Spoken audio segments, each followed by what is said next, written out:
65D की application दी है। आज जो अंदर प्रोसीजर अडॉप्ट किया गया है वो ना सिर्फ खिलाफ कानून है, खिलाफ आइन है, बल्कि उसकी कोई जो है जवाज़ नहीं है।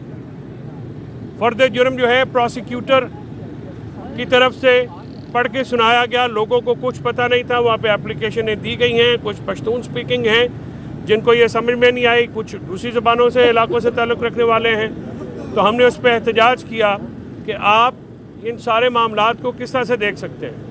जब आपने फ़र्द जुर्म आयद करनी है तो उसका एक प्रोसीजर है, वो प्रोसीजर अडॉप्ट नहीं किया गया, वो प्रोसीजर कोर्ट ने भी किसी जगह अडॉप्ट नहीं किया है, और डॉक्यूमेंट्स जो हैं वो भी नहीं देखे गए। और हमारी आज एप्लीकेशन जो हैं 265D की, जिसमें हमने ये इस्तदा की है कि आप ये एक ही इल्ज़ाम के तहत मल्टीपल FIRs पर ट्रायल नहीं चल सकता।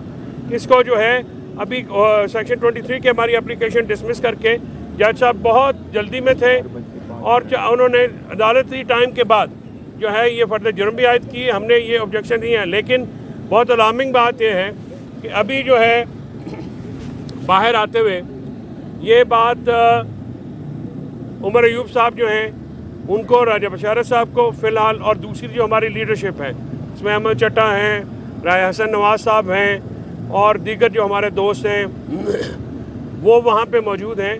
उनकी डिटेंशन जो है वो हमारे लिए एक अलार्मिंग बात है कि अगर आप जेल में ट्रायल के लिए बुलाएंगे और उसके बाद जो है आप लोगों को गिरफ़्तार करेंगे तो ये तो फिर अदालत का कंधा इस्तेमाल करने वाली बात है। यानी अदालत के लिए जेल ट्रायल के लिए बुलाएं और बाहर आप पुलिस खड़ी करें, जो कि खिलाफ कानून। इससे पहले भी जब अपोजिशन के हमारे कुछ अरकान आए, उनको पुलिस ने बाहर डिटेन किया, इलीगली जो हरास किया, उसके ऊपर कंटेम्प्ट ऑफ कोर्ट की प्रोसीडिंग्स हाई कोर्ट इस्लामाबाद में चल रही हैं।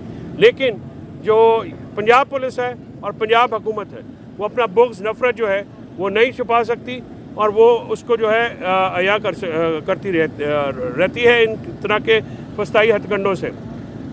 कुछ ऐलानात जो हैं वो इमरान खान साहब ने आज पैगामात दिए हैं, वो पैगामात आपको पार्टी और दूसरे जो है प्लेटफॉर्म्स के ज़रिए आपको जारी कर दिए जाएंगे।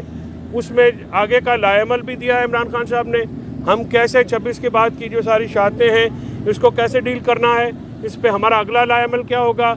नई कमेटी एक तश्कील दी गई है उमर अयूब साहब की सरबराही में, वो जो कि नेगोशिएट करेगी और कुछ मुज़ाकरात के लिए 5 मेंबरी कमेटी है, उसका ऐलान आज किया है। उमर अयूब साहब सरबराह हैं, असद कैसर साहब, सलमान अकरम राजा साहब, उसमें हामिद रज़ा साहब और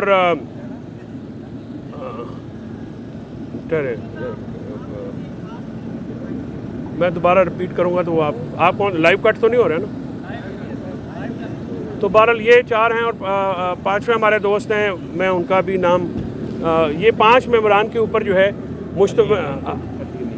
अली अमीन गंडापुर साहब, ये 5 हैं हमारे दोस्त हैं जिनके ऊपर जो है ये मुज़ाकराती कमेटी तश्कील दी गई है और वो मुज़ाकरात करेगी। लेकिन अनफॉर्चुनेटली हम जितना जमहूरी अमल को आगे बढ़ाना चाहते हैं ये उतना ही जमहूरी अमल को पीछे फेंकते हैं। ये जो एक फस्तायत का एक निज़ाम है या एक जबर का हथकंडा है, उसको ये देखिए कि हम अंदर मुज़ाकरात की बात करें, फिर पूरा मीडिया या हमारे ख़िलाफ़ एक कैंपेन ये चली जाती है कि तहरीक इंसाफ जो है वो संजीदा नहीं है मुज़ाकरात में। लेकिन जब हम मुज़ाकरात करते हैं और मुज़ाकरात के लिए कमेटी बनाते जाते हैं, उनका जो सरबराह हैं उमर अयूब साहब, उनको डिटेन कर लिया जाता है। अभी हम सब वकला जो है दोबारा अडयाला में जा रहे हैं और हम देखेंगे कि वहाँ पे क्या जो है हमारे जो लीडरान हैं उनके साथ क्या हो रहा है, जिनकी बेलें हो चुकी हैं और प्रोटेक्टिव बेल सबके पास है।